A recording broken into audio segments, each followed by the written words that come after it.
So, for today we need to look at this lamb carcass as part of the EPA. And first of all you need to decide whether or not it's fit for use. Do you feel this is okay and fit for use? Yeah, so the four things I'll be looking for within the carcass are physical, chemical, microbiological and allergenic contaminants.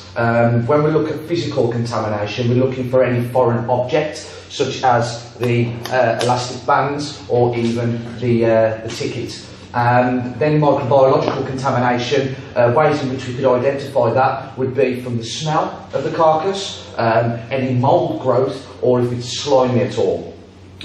Chemical contamination can cause the meat to be discoloured and, then it's not fit for human consumption. And then allergenic contamination, it wouldn't be so much on the carcass, but whatever you're preparing on the block prior to it needs to be cleaned off straight away.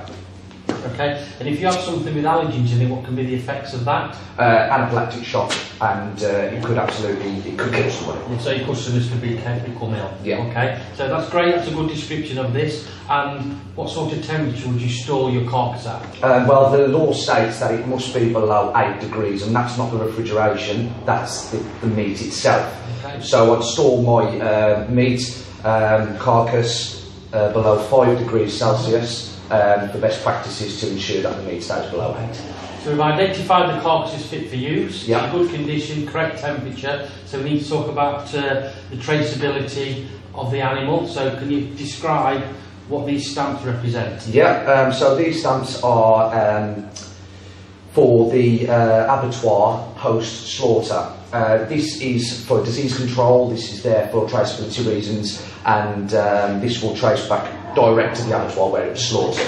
Yeah. Also, who actually does this process? Can anybody in the abattoir just put the stamp on? No, this is done by the Food Standards Agency, who are qualified in inspecting carcasses that are fit for human consumption. Okay, that's good. So as you see, we've got a tag, which would be classed as a physical contaminant. So what does the information on the tag tell us? Well, it tells us the grade, which is an R3L.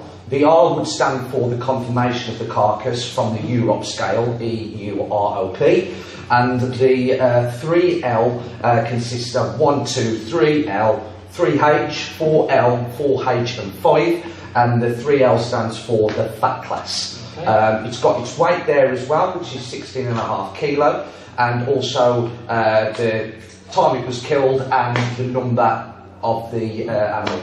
What would you say that the age of this animal was at time of slaughter? About 6 months on average. Okay, yeah. So you've done your description, you've talked about the temperature and contaminants. Would you now be happy to proceed with the EPA? Yes. Good, well done.